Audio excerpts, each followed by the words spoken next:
ॐ अज्ञानतिमिरन्धस्य ज्ञानाञ्जनशलाखया चक्षुरुन्मिलितं येन तस्मै श्रीगुरुवे नमः। नमो ॐ विष्णुपादाय कृष्णपृष्ठाय भूतले श्रीमते भक्तिवेदान्तस्वामिनिति नामिने। नमस्ते सारस्वते देवे गौरवाणी प्रचारिणे निर्विशेषा शून्यवादी पाश्चात्य देशतारिणे।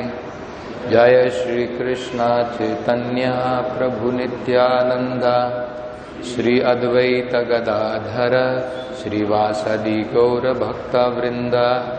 हरे कृष्णा कृष्ण कृष्ण हरे हरे, हरे Ram Ram Ram Hare Hare. So here we are seeing Maitreya Rishi continuing to describe the process of creation. Before this, we saw how Maitreya Muni had described the manifestation of Kala Shakti of the Lord, time energy of the Lord, which is a very important aspect of material creation. Without the manifestation of time, the living entities, their activities, ignorance, all these things will not become manifest in the material world.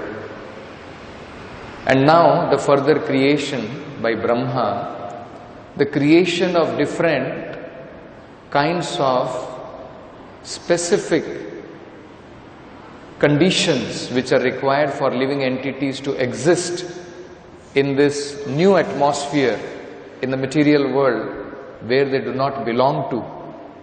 Those conditions are created by Brahmaji further. The five kind of avidya, the five kind of nishayans, the five kinds of nishayans engagements are created by Brahmaji, and that is what is being described here. So he is saying, Sasar ja agre andha tamishram atha tamishram adikrit mahamoham cha tamascha agnana vrittayaha. So, what all did Brahma create before creating the living entities into this material existence, before they become manifested with their bodies and other things? Brahmaji has first created the conditions under which the living entities will be born. So what are those conditions? So he created nishayant engagements like self-deception, then the sense of death, anger after frustration, the sense of false ownership, and the illusory bodily conception or forgetfulness of one's real identity. So, as we can see in the verse, Sasarja agre, in the beginning, andha tamishram, Prabhupada translates that as the sense of death. Actually, the real nature of the living entity is na jayate mriyate va kadachin. There is no time that the living entity is born, and if something is not born, it doesn't die. The material body, matter, it is born and it is vanquished at one point of time. So in the beginning, he created a sense of death. That means the moment the living entities come to this material world, first thing he encounters in this material world, a sense of death. That I am temporary, I am born, I will be vanquished one day, I will be finished one day. So a sense of death is created as a condition. This is a condition. In the spiritual world, in our original position, we are eternal. We have no sense of death. We are always eternal. We are never born. The moment we come to the material world, the condition is created. We start thinking, I am born, I will die. This is one thing. Then, Atha Tamishram. So one is Andha Tamishram. Andha Tamishram, Prabhupada translates as sense of death. Tamishram means anger upon frustration. We try to enjoy the material world, and then when we fail to enjoy the material objects, then out of frustration, anger comes out. So this was also created, this condition, that you will try to enjoy, and when you will fail to enjoy, then you will get angry out of frustration.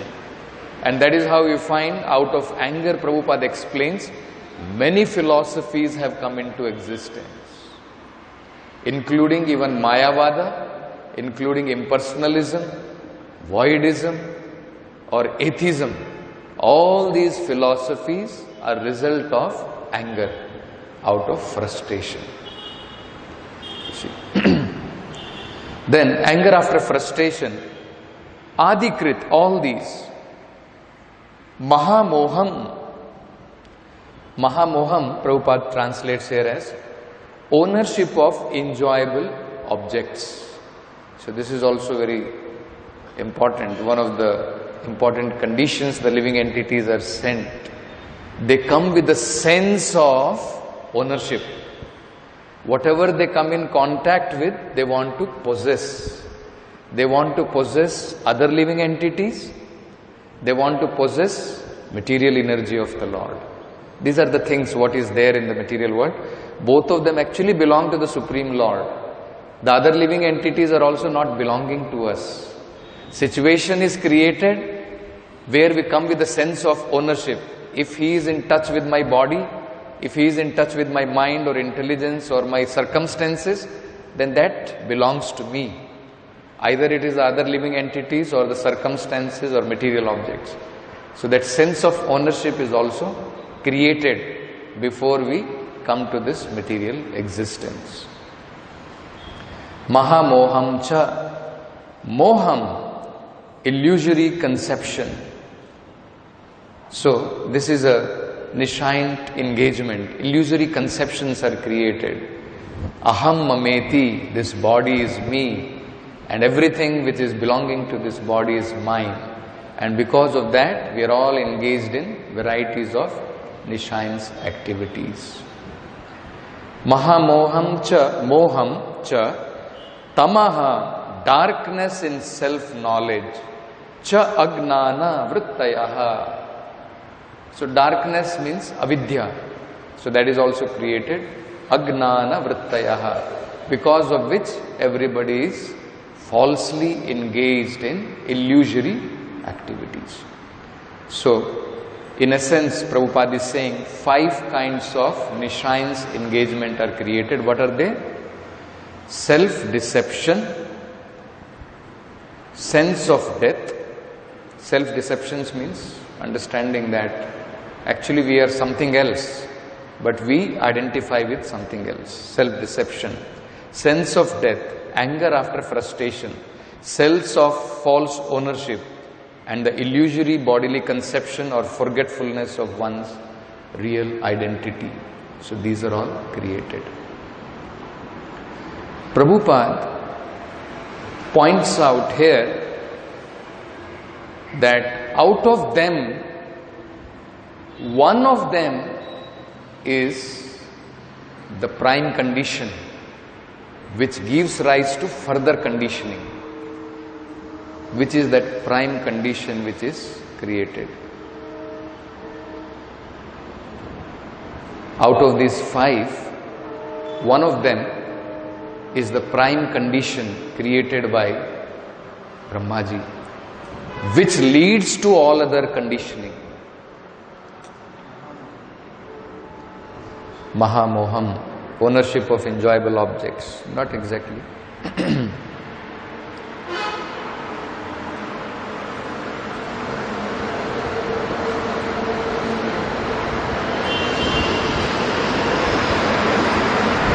No one? Ram Gopal? False identification or forgetfulness of real identity. The coming to the material world, the most important aspect of that is when we forget our real identity. The moment we forget our real identity and we start identifying ourselves falsely with matter, then all other things will begin. Then possession will begin. Isn't it? Where is the question of possession if I don't identify myself with matter? Where is the question of possessing that matter? So all those things begin once we forget our real original identity because of tama. Tamascha agnana. So because of agnana or avidya, because of illusory energy of the Lord, when we forget our real identity and we identify ourselves as matter, that is the prime condition, after which self-deception, tamishram, all these other things are created further. In Bhagavad Gita, this is very beautifully described in the 7th chapter of Bhagavad Gita, how the living entity comes under the snare of the illusory energy of the Lord. Actually, as we can see, the original nature, the constitutional position of the living entity is different. There are many parts of that constitutional position of the living entity. Our constitutional position is we are part and parcel of Supreme Lord. And what kind of part and parcel of the Supreme Lord? Eternal servitor of the Lord. We are eternally subservient, engaged in the service of the Lord. That is our real position. What does Chaitanya Charitamrita say about that? Real position of the living entity. Jvirera Swarupa Hoy Krishnera Nityadas. We are eternally the servant of the Supreme Personality of Godhead. So one important aspect of that is we are part of Supreme Lord. We are not part of this inferior material energy of the Lord. This is another energy. We are also energy. This inferior matter is also energy. We are actually superior energy of the Lord. Unfortunately, we are identifying ourselves with something inferior energy of the Lord. So that is one very important aspect. Where does Krishna say in Bhagavad Gita, we are his part and parcel, eternal part and parcel. Mameva amsho jiva loke jiva bhuta sanatana. So very clearly Krishna also says in Bhagavad Gita and in Chaitanya Charitamrita it is very clearly described, we are part and parcel of the Supreme Personality of Godhead. From being the part and parcel of the whole, Prabhupada explains, it is very logical to understand part means what? Part means to be engaged in the service of the whole. You see? This is also very important to understand. The whole can say, this is me. The part cannot say, everything is me. Isn't it? Just like the whole body can say, this hand is me.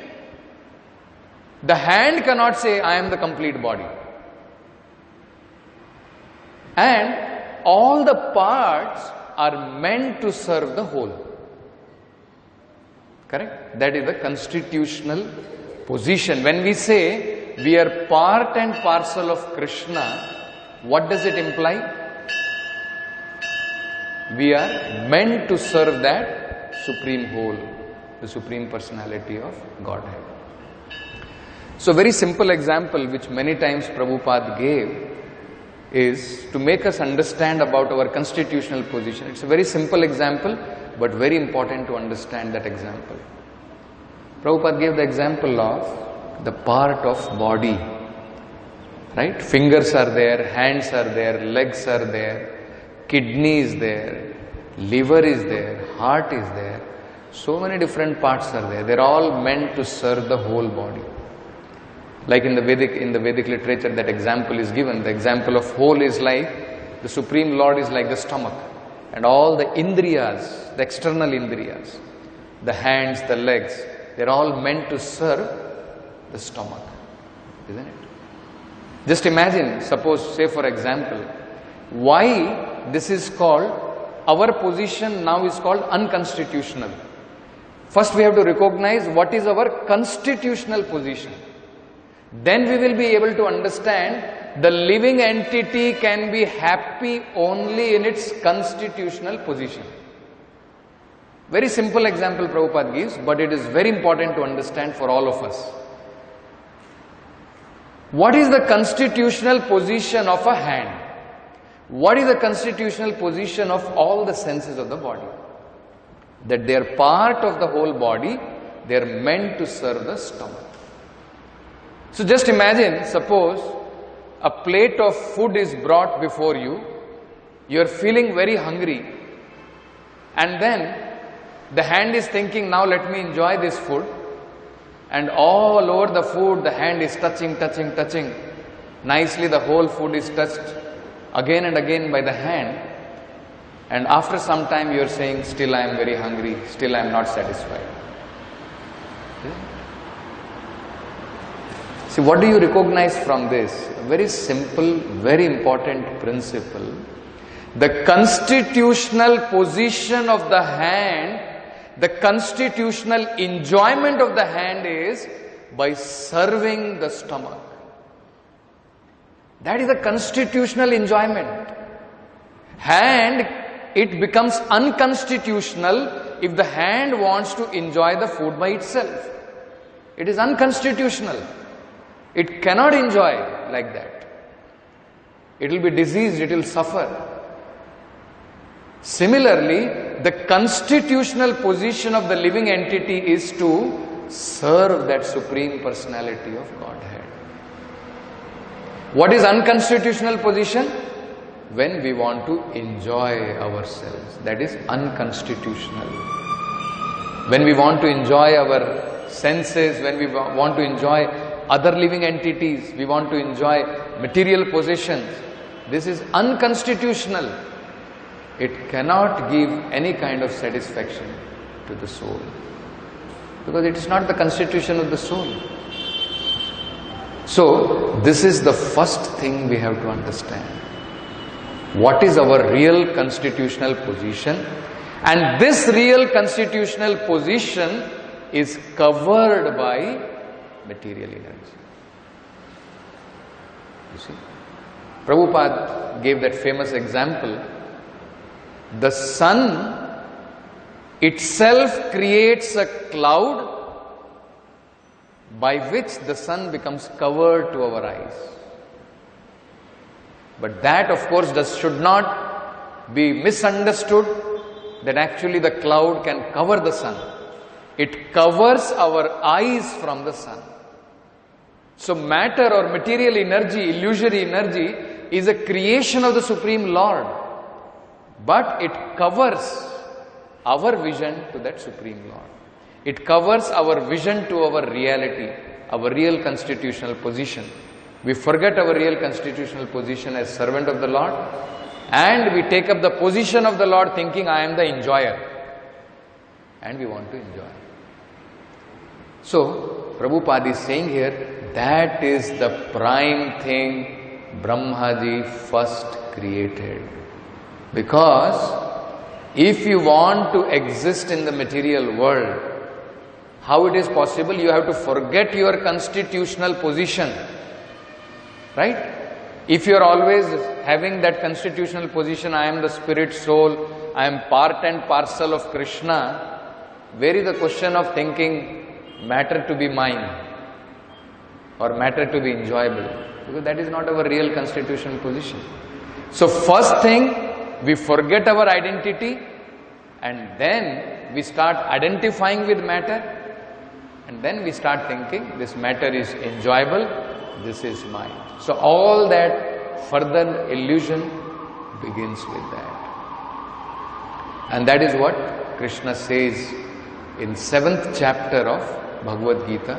Krishna very nicely explains how the living entity comes under the grip of illusory energy. So it begins with 12th shloka in the 7th chapter.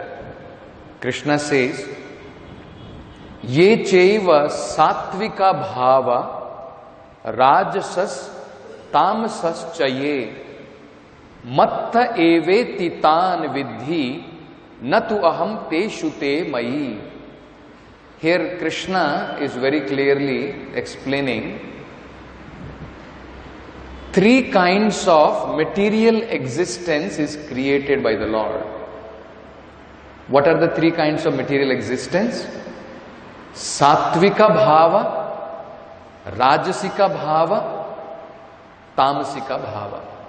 Three kinds of nature. Bhava means nature or existence. So three kinds of existence is created for the living entity: Rajasika, Tamasika and Sattvika bhava. And Krishna is saying where they have come from. Matta eveti. They have all emanated from me. But then we will think they have emanated from the Lord. The Lord also must be influenced by them. So Krishna makes it clear, I am not influenced, the living entities are influenced by me. Same thing. The sun causes the cloud, but the cloud cannot cover the sun. The cloud can only cover our eyes to the sun, our vision to the sun. So Krishna is saying, Matta eveti tan vidhi natu aham te shute mayi. But do not think that I become situated in sattva guna, rajo guna, tamo guna. Natu aham teshu. I am not situated in rajo guna, tamo guna or sattva guna. They cannot influence me. So Prabhupada translates, all states of being, be they of goodness, passion or ignorance, are manifested by my energy. I am in one sense everything, but I am independent. I am not under the modes of this material nature. You see? So, first Krishna, just like here we are seeing, actually Brahma is just acting on behalf of the Lord. When he is creating all these situations, tamo guna, rajo guna, all these things, different conditions of life, Nishayan's conditions, we are seeing the living entity sense of, thinking that I am going to die one day. All these actually are in reality created by the Supreme Lord. Brahmaji only manifests them. So here Krishna is very clearly saying, Sattva guna, Rajo guna, all this state of being is created by me. I am not influenced by them, but these things are created by me. Then next Krishna says, what happens because of these three gunas? What happens because of three states of existence? Tribhir gunamayir bhave ebi sarvamidam jagat mohitam nabhijanati mamebhya paramavvyayam. Because I have created these three modes of material nature and living entities become influenced by them, they forget me. They forget their origin. Deluded by the three modes, the whole world does not know me, who am above the modes and inexhaustible. So being deluded, we forget that actually we belong to the Supreme Lord. So we are not able to identify the Supreme Lord. But then, in the next shloka, Krishna gives the method how one can cross over these insurmountable three modes of material nature which causes delusion for the living entities. Anybody remembers that famous verse?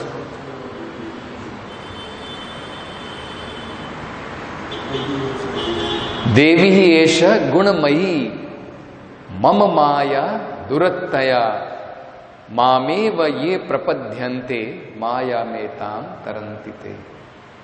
So Krishna is saying, being deluded, the living entities cannot know me. It's like cloud is created. Once the cloud is created, the living entities cannot have my vision, but still they can have my vision. How?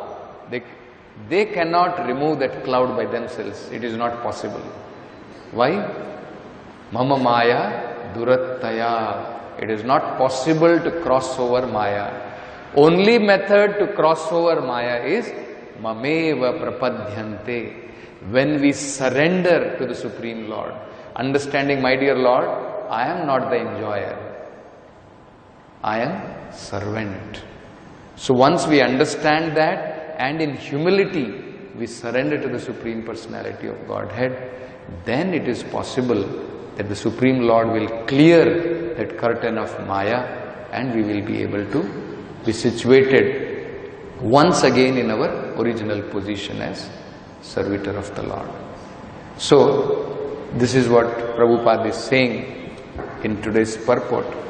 The first condition of material existence is forgetfulness of one's real identity. By forgetting one's real identity, one is sure to be afraid of death. Why? See, these other things comes later on. When we forget our real identity, that I am part and parcel of Krishna, I am eternal, I am servant of Krishna, when we forget that identity, then automatically we will think death is there. Because we have forgotten our real nature. By forgetting one's real identity, one is sure to be afraid of death. Although a pure living soul is deathless and birthless, this false identification with material nature is the cause of false ownership of things which are offered by arrangement of superior control. And what happens? Because of forgetting our real identity as servant of Krishna, we start thinking, I am master of all I survey. All these things belong to me. What a servant should think actually? All these things belong to master. What does it mean when we say it belongs to master? Means what? They are all meant for his service, correct? Servant will not think all these possessions, this sofa set in the house, this fridge is there, all these things are belonging to me.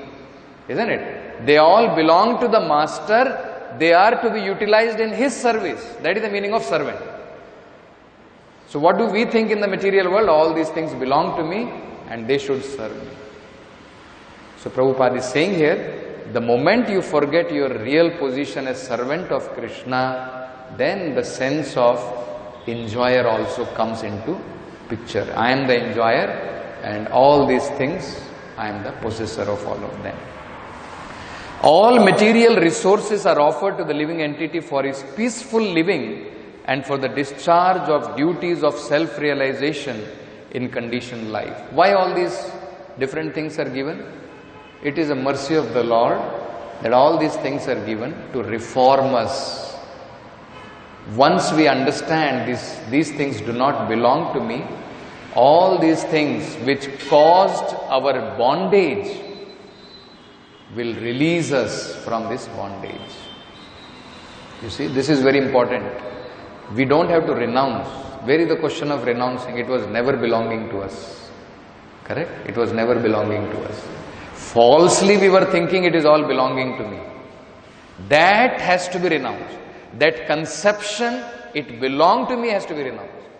Not the things by themselves. Those things are offered by the Lord to serve the Lord so that we can come out of this material nature. By renouncing those things, we cannot come out. It is not possible. Because actually we are meant to serve the Lord. With all possessions, we are meant to serve the Lord. So rather than renouncing the possession, we have to renounce the conception that I am the owner and utilize all those possessions for that master. Then we will be able to come out of this material nature.